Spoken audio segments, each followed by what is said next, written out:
Hola amigos, amigas, buenas tardes, buenas noches o buenos días, según sea el caso.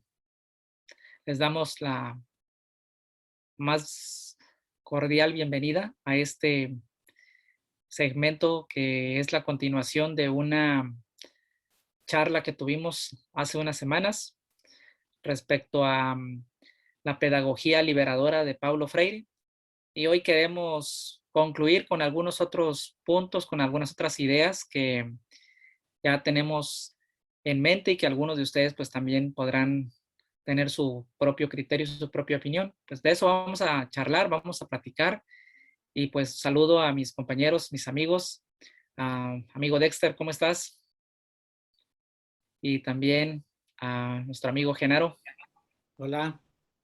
Hola, muy buenas tardes, muchas gracias. Gusto saludarlos. Gracias, gracias. Es un placer, compañeros y compañeras, es un placer. Bien, gracias. Pues vamos a empezar. No sé si, Genaro, quisieras empezar a emitir tus primeros aportes y pues te escuchamos. Muy bien, creo que Pablo Freire, bueno, yo les dejé pendiente dos temas.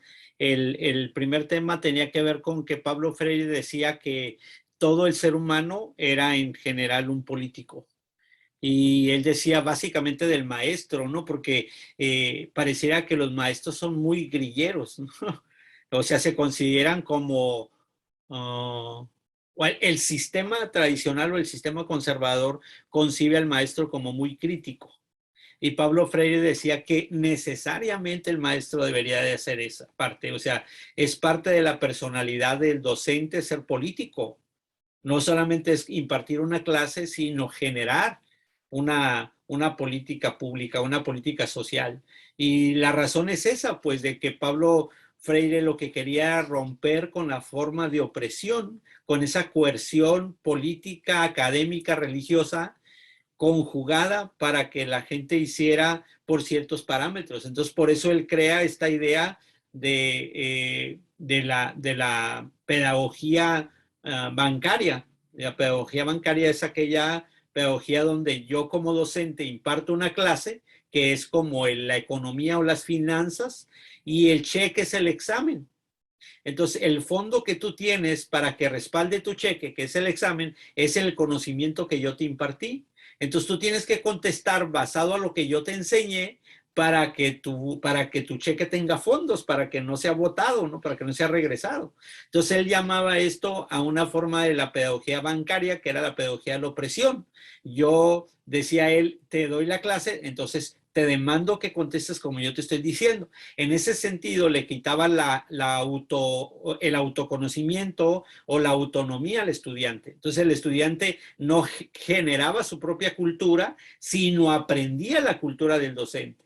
Y de alguna manera eso sigue pasando. Nosotros queremos transmitir cultura en lugar de generar o gestionar o crear un ambiente en donde los estudiantes generen su propia cultura y así de alguna manera progresar o evolucionar en el conocimiento social, académico y político. Entonces, por eso que él decía, el docente tiene que generar ambientes políticos donde se puede discutir, pero también llegar a acuerdos, pero que todos tengan voz, donde todos tengan una representación expresiva, donde tengan un libre pensamiento y que en común tengamos algo, porque obviamente él no hablaba solamente del ser individual, sino del ser colectivo, porque era una de las partes fundamentales que él quería.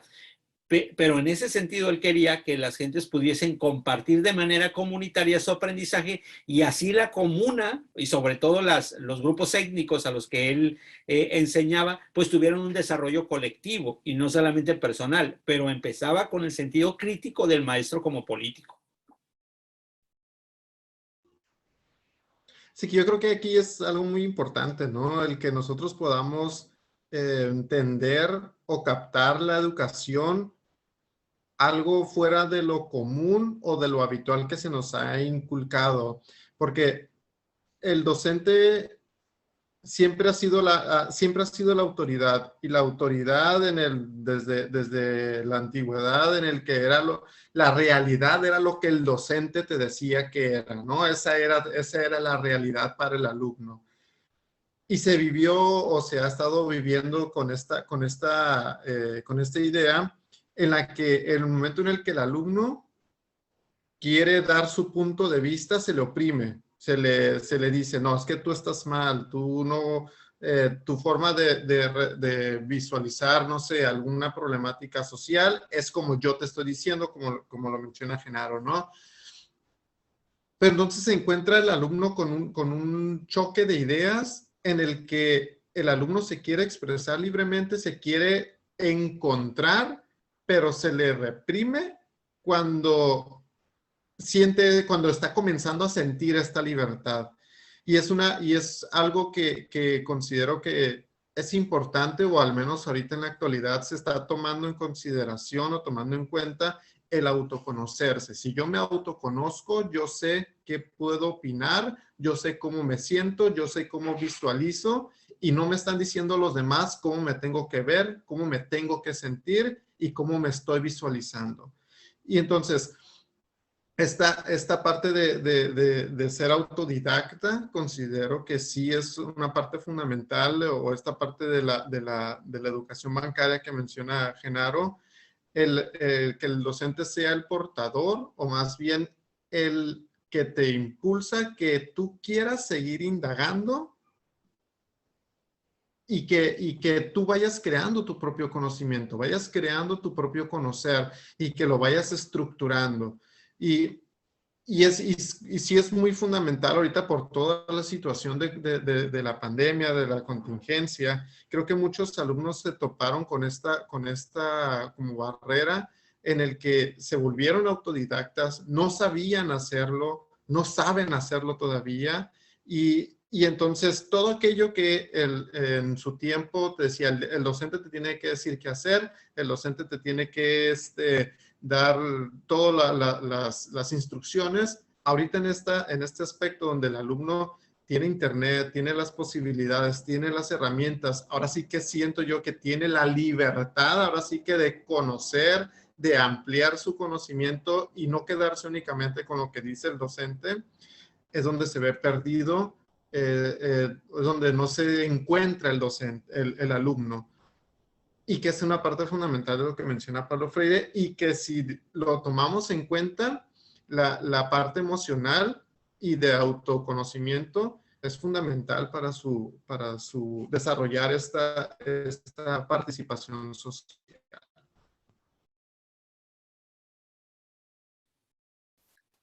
Muy bien, muy interesante los comentarios que ustedes están haciendo. Pudiéramos, bueno, al menos yo pudiera rescatar muchas ideas de ahí de ustedes, por ejemplo, de lo que dice Genaro, de maestro con un espíritu crítico, como un político, como una figura política, pues son, son ejemplos o son modelos que debiéramos tomar en consideración, que eso es lo que se espera hoy en día.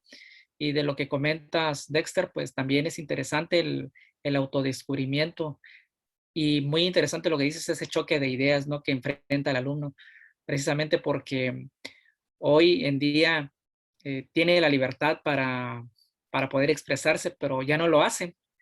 Ahora siento yo que cuando tenemos esta libertad, no la aprovechamos, porque probablemente ya vengamos adoctrinados, probablemente ya nos impusieron ese sistema y nos gustó el ser cómodos, estar cómodos de que el maestro nos dé la clase, que ya no tenga yo que pensar, que ya venga digerido todo, entonces ya hago menos esfuerzo, aún teniendo internet, como dices, teniendo todas las herramientas a su disposición.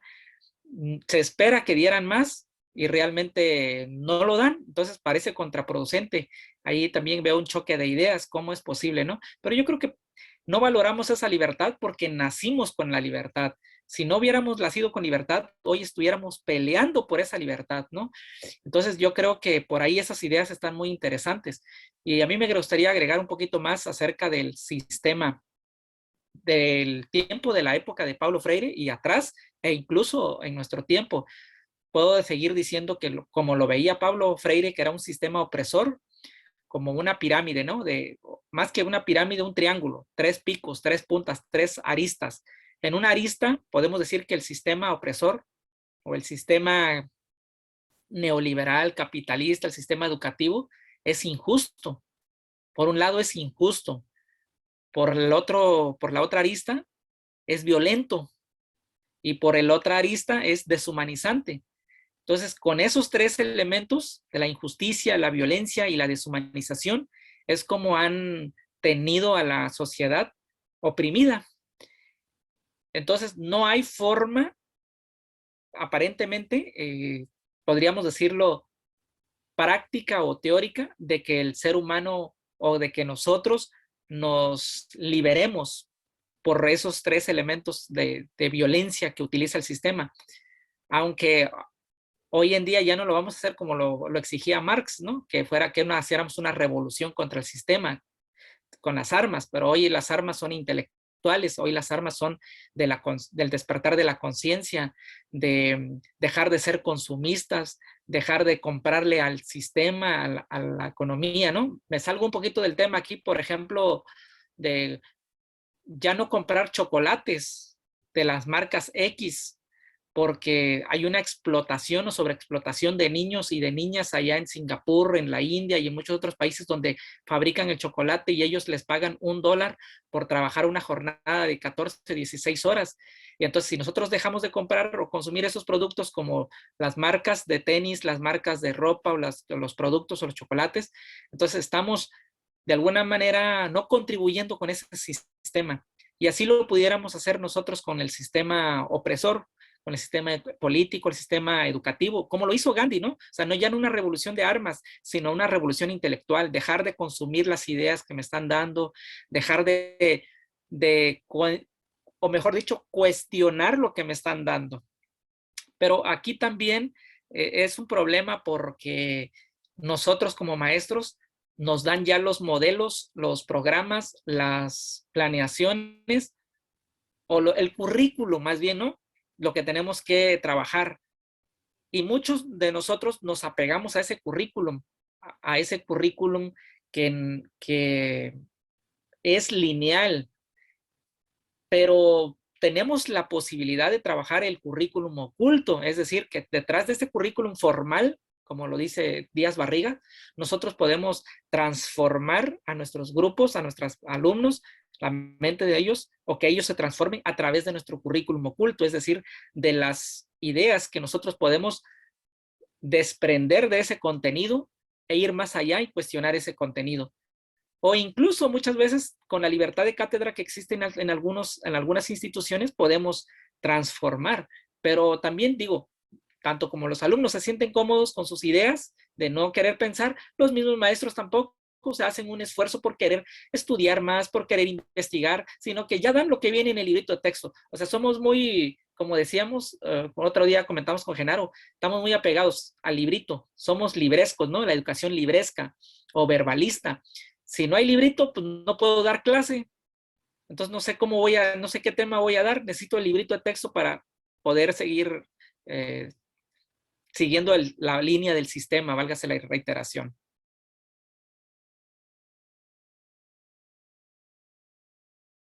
Creo que convertirnos en cambiar o hacer una reingeniería de la concepción como docente, ¿no? Nos creamos siendo enseñados, o enseñar, que es como enseñorearse. Nos creamos siendo guías, como si nosotros supiéramos hacia dónde va a ir la sociedad, como si fuéramos en un sentido religioso profético, es por aquí y esta es la verdad absoluta y tienes que ir por aquí. Y entonces no dejamos de ser acompañantes de aprendizaje, ¿no? Entonces ya pensamos que los estudiantes no nos pueden aportar algo que nosotros somos, ¿no? Pero ese concepto de la opresión, si lo sacamos solamente del contexto académico o pedagógico, los padres tenemos ese principio de autoridad muy claro, ¿no? Les digo a los chamacos de manera jocosa, cuando tú le dices a tu mamá, quiero ir a la tardeada, ¿no? Que es de 6 a, no sé, de 6 a 12, pero que tu mamá te dice, te quiero a las 10 aquí en la casa, ¿no? Entonces tú dices, no, pero es que, mamá, todos van a quedarse hasta las 12 y van a estar mis amigos, aquí a las 10. Y entonces, no, pero que mira, que la inseguridad, y empieza la mamá a argumentarte, y entonces, no, pero me va a llevar el papá de fulana, me va a traer fulano de tal. Empieza el chamaco a argumentarle a la mamá o al papá, al tutor, que llega el momento que los padres ya no tienen argumentos porque todos los argumentos se los tumbó el hijo, ¿no? Pero llega el momento en que la mamá o el papá dicen, porque soy tu mamá. Oh, no, pues ya. O sea, ya no hay nada más que decir porque el principio de autoridad se impuso. Entonces no hay, la argumentación o las políticas ya no se generaron porque hay una imposición. Pero eso mismo pasa en la política y eso mismo pasa en la religión. O sea, la mayoría de los feligreses van a un lugar al domingo o el sábado o cualquier otro día de reunión a que un líder religioso, un ministro religioso les transmita una doctrina que ellos aceptan por cuestión de creencia y confianza en el principio de autoridad, porque lo está diciendo una persona que respeta. No importa si está diciendo la verdad, si está mintiendo, si no, ni siquiera hay cuestionamiento, porque es una cuestión de creerle. Entonces, a mí me gustaría mucho enfatizar algo aquí que le podría denominar la monodosis académica o la monodosis de conocimiento que cada individuo, o sea, mono de individuo y dosis de aportación académica o de libertad que le podemos aportar a la sociedad. Hay una parte cultural que creo que Pablo Freire hacía mucho hincapié cuando él decía, es que si los indígenas no saben leer y escribir, viven en un ambiente analfabeta, entonces no tienen voz. Y si no tienen voz, no tienen representación. Entonces son como animalitos. Entonces, lo que tú hablabas, la deshumanización es no darle voz, pero también la deshumanización comprendiéndome como una persona que no quiere pensar, que no quiere opinar. Entonces, yo soy parte de la opresión y de la generación de los oprimidos, porque, y generación en el sentido de multiplicar este concepto o este ambiente, porque no quiero romper con los estatus tradicionales, o sea, el confort, el sentido de comodidad que tengo, pues quedarme en mi confort. Entonces realmente creo que el ser humano tiene que comenzar de manera individual y colectiva a empezar a generar crítica y a empezar a cuestionar. Estoy leyendo un libro que se llama La miseria de la teología. Es un libro extraño, porque está explicando que el mayor problema que tiene la teología es que no se cuestiona. Entonces, como no se cuestiona la teología, entonces crea un ambiente de opresión. Porque vamos a suponer, yo tengo una creencia teológica, y cuando alguien dice algo diferente a lo que yo creo, inmediatamente apago el medio que me está transmitiendo ese conocimiento, porque lo que quiero es escuchar lo que yo ya sé. Entonces, la opresión se desarrolla ahí precisamente, en donde lo que yo quiero saber es no algo nuevo, sino que respalde, apoye, refuerce, tenga ¿cómo se llama? Un acicate, una cuña que mantenga mis creencias. Y entonces digo que la persona que me está hablando tiene una falsa doctrina. Y no es que sea falsa, solo diferente. Entonces creo que eso es lo que tenemos que empezar a pensar de lo académico, lo político, lo parental en la familia y la cuestión teológica en la religión. Hay que empezar a platicar y cuestionar las cosas para poder salir de este concepto de opresión. Sí, yo creo que vivimos en una situación, o vamos a decirlo, quizá en un caos social, o de otra manera, se le conoce como la desesperanza prendida, ¿no? En el que ya no hay otra realidad, esa es la realidad que me tocó vivir, esa es la realidad en la que yo crecí y ya no hago nada al respecto, así me quedo, ¿no? Ni modo, tengo que continuar y entonces sigo los mismos patrones, no hago ningún cambio, no me esfuerzo por hacer algo más, Y entonces vemos que hay una falta de empoderamiento social. Si hablamos, si hablamos del empoderamiento en estos términos, pues bueno, es darle sentido a la persona de que él mismo tiene la posibilidad de incrementar su conocimiento, su solvencia, su autoconcepto, ¿no?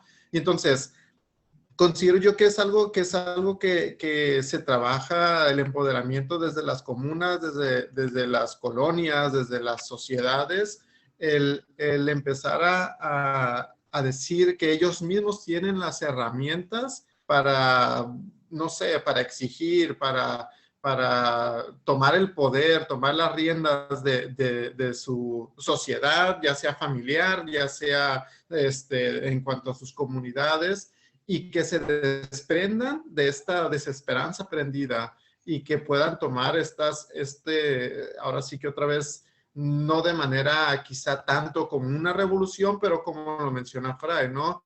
La revolución intelectual, que es la herramienta más poderosa, y que desde ahí pudiera surgir también este empoderamiento que tanto Pablo Fraile como todo el movimiento de Latinoamérica, ahora sí que elevar a la clase oprimida, sería importante y sería necesario que lo consideráramos como parte fundamental de nuestro sistema educativo. Eso no sé, considero que es algo muy importante que hay que rescatar. Excelente, muy bien, Dexter y Genaro. Me agradan sus visiones que tienen referente a esto, ante esta circunstancia. Yo quisiera agregar también otro concepto que, aunado muy enriquecedor de lo que ustedes han comentado, el concepto que Paulo Freire también llama enfermedad de la narración. Así, literalmente, me gusta esa palabra porque lo que estamos viviendo o lo que hemos vivido es producto de una enfermedad, de una crisis, ya no crisis sanitaria, ya no una crisis de salud, pero sí una crisis de salud a lo mejor mental, porque el problema ha estado muchas veces, como lo dice Genaro, creo que el problema está en los maestros, y los maestros son, al mismo tiempo que son los problemas, son la solución. Es decir, el factor más importante o el actor más importante dentro del sistema social, incluyendo todas las instituciones, es el docente o es el profesor, porque en ellos está la base para la transformación de las mentes de los alumnos, de las personas que van a producir, que van a montar empresas, que van a generar empleos, que van a transformar la sociedad. Entonces, en las manos del profesor está el destino, está el futuro, está la meta de cada una de las personas. Pero el problema es que nosotros nos hemos convertido en un siervo, en un esclavo del sistema, y al continuar con nuestras clases librescas, verbalistas, se cae en lo que decía Paulo Freire, ¿no? En una enfermedad de la narración, porque el maestro solo está narrando, está hablando, hablando y hablando y hablando, y lo único que estamos haciendo es llenando la memoria de los alumnos. O sea, la finalidad es llenar la memoria de los alumnos para que estos no piensen y solamente acepten lo que el docente o el maestro se les está enseñando. Y así, si desde niños se les enseña a acomodarse sumisamente a un ambiente de injusticias, serán adultos mucho más dóciles, domesticados e inofensivos al sistema. Entonces, esa es la finalidad, o esa era la idea del sistema opresor. Es actualmente una meta del sistema opresor dentro de su currículum oculto. Eso es lo que plantean, ¿verdad? Tenernos adormecidos. Y con eso mismo, con la educación o la enfermedad de la narración, como lo dice Paulo Freire, hay una pérdida de la conciencia crítica, de lo que hablaba Genaro. Hay una pérdida de la capacidad de imaginar, de innovar. Hay una pérdida de la capacidad de análisis. Y con esto nos lleva a una cultura del silencio. Es decir, que ya no tenemos voz, como lo decían ustedes hace ratitos. Ya no tenemos voz y quedamos callados ante el sistema.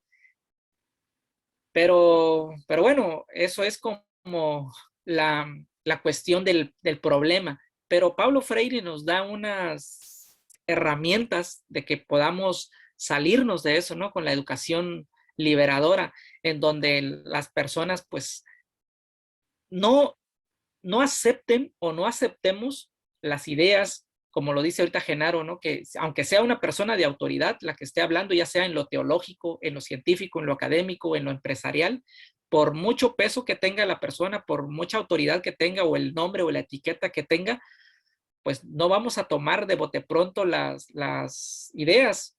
Tenemos que hacerlo como lo decía Buda a sus discípulos. Les decían, no porque yo sea su maestro tengan que aceptar mis enseñanzas, sino que hagan lo que hacen los orfebres con el oro, ¿eh? Lo meten al fuego, lo funden, lo difuminan, o sea, hacen como 5 o 6 procesos para que salga el oro ya purificado. Entonces lo que nosotros tenemos que hacer es eso, ¿no? Problematizar, eso es lo que hablaba Pablo Freire, ¿no? Problematizar la realidad. Y en este caso, como si estamos hablando de la educación, problematizar los contenidos. Es decir, ya no es la pedagogía de la respuesta, sino es la pedagogía de la pregunta, porque los alumnos siempre nos preguntan y quieren que nosotros le demos la respuesta. Pero, profesor, usted denos la respuesta. O sea, ¿usted qué piensa? O a veces a Genaro me ha comentado que le preguntan, ¿y usted qué opina? ¿Y usted por cuál punto se va? ¿O por quién apoya? ¿O usted cree esto? O sea, no es lo que yo piense, lo que yo crea, sino qué es lo que tú piensas, qué es lo que tú consideras. Y no sé, sabemos si estés cerrado en lo que estás pensando ahorita, pero eso es lo que tú crees ahorita y es una verdad que tú estás teniendo un momento, quizá después la vas a problematizar, la vas a cuestionar esa realidad. Entonces, como decía Genaro, tenemos que cuestionar el contenido, el conocimiento, la información, incluso lo que nosotros estamos charlando aquí, la gente que nos escucha, tiene que cuestionar esto, no tiene que adoptar la creencia, las ideas y las opiniones de Dexter o de Fray o de Genaro, por muy interesantes, por muy novedosas, por muy bonitas que se vean. Tienen que problematizarlo. Y para eso, ¿cómo se problematiza la realidad? ¿Cómo se problematiza el contenido? Pues a través de los diálogos, de un diálogo abierto, franco, permanente, constante, y si algunas personas no le quieren llamar diálogo, le llaman debates, bueno, pero los debates que son organizados, donde las personas tienen su tiempo para exponer, el otro tiene su tiempo para exponer, hay otro tiempo para refutar, otro tiempo para refutar, hay otro tiempo para preguntas, yo puedo preguntar a mi oponente, y mi oponente me puede hacer preguntas, y un tiempo de conclusión, y en ese sentido podemos sacar mucho aprendizaje. Ahí es donde nosotros problematizamos el contenido, el conocimiento, aún cuando no estemos de acuerdo con esas ideas, aún como le decía Genaro, porque dice que tiene autoridad y es la verdad. No, simplemente a lo mejor está viviendo desde otra perspectiva, es otra opinión, es otra realidad. Entonces, ya no se vuelve un sistema vertical o lineal, sino un sistema bidireccional, ya no es direccional o unidireccional. Entonces, esto que les estoy comentando ahorita, esto nos puede llevar a transformar la sociedad, pero particularmente a transformarnos a nosotros mismos, transformar nuestro entorno, nuestra realidad, nuestra comunidad, nuestro centro de enseñanza, nuestro grupo familiar. Por ahí tenemos que empezar. Y algo que quiero ya rematar para concluir mi opinión, mi comentario es de lo que decía Genaro, o quiero comentar algo de lo que estaba exponiendo Genaro. Yo creo que como ya estamos atados a cadenas, a la cadena de no, o a, ¿cómo se le dice? Gavillas o de lo que usaban los presos antes, grilletes que usaban los pies. Nosotros tenemos grilletes en nuestra mente que ya no queremos soltarlos y estamos bien cómodos con ellos. Entonces, cuando llega el conocimiento, a lo mejor no verdadero o absoluto, pero llega otra postura, llega otra opinión, duele. Y el conocimiento o la verdad duele y transforma. Y ahora sí, como decía Emmett Fox, le estaba comentando a Genaro el otro día, que él decía que en una audiencia de 3,000 o 5,000 personas cuando daba sus charlas, sus conferencias, con una persona que él veía que se fuera rascando la cabeza o que tuviera la casa como desfigurada, que le hiciera ruido todo lo que él estaba comentando y que se saliera de la charla, él se sentía feliz y se daba por satisfecho porque significa que esa información le revolucionó las ideas y las creencias que tenía en su mente y le transformó su mundo. Y a lo mejor lleva un conflicto interno, lleva una situación que él no puede a lo mejor ahorita en ese momento como asimilarla, pero a la postre él va a encontrar respuestas. Pero si las personas están todas cómodas, están todas felices y aplauden y bla, es porque están reafirmando sus creencias, como lo decía Genaro, están fundamentando lo que ellos ya sabían y querían escuchar, lo que ellos, o le dieron lo que ellos querían escuchar. Pero cuando, por ejemplo, un psicólogo, tú que eres psicólogo clínico, cuando dan terapia y les dices la verdad, no lo que ellos quieren escuchar, como lo hacen los tarotistas o lo que hacen los que leen las manos, que le dicen lo que ellos quieren escuchar, y les dices la verdad, pues les duele. Entonces yo creo que el contenido, la información oportuna, pertinente, veraz y transformadora, duele, pero eso es lo que nos va a llevar a transformar nuestra realidad y nuestra sociedad y nuestra comunidad y nosotros mismos. Con eso yo remato mi conclusión. No sé ustedes qué opinan.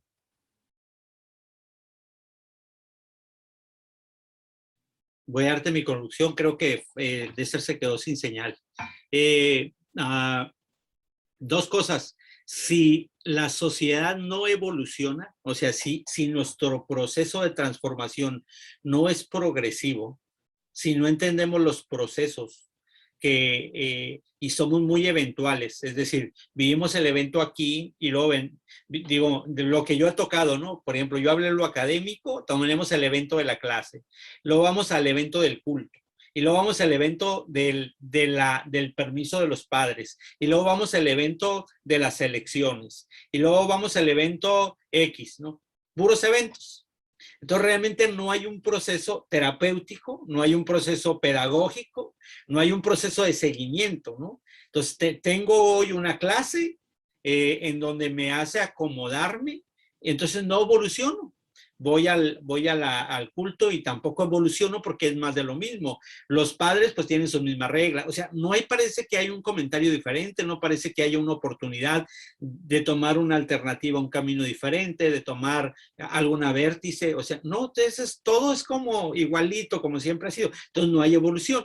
Por lo tanto, cuando viene alguien con un conocimiento que desmantela o que desintegra o que golpea el sistema, genera una evolución repentina, por lo tanto le tenemos que llamar revolución. ¿Por qué? Porque no hay evolución. La palabra evolución y la revolución pues nomás cambian la pura R. ¿Por qué? Porque la revolución es la obligación de actualizarte de manera violenta. Mientras que la evolución es el proceso, válgame el concepto, la repetición, es la progresividad del conocimiento. Y todo eso viene a través de una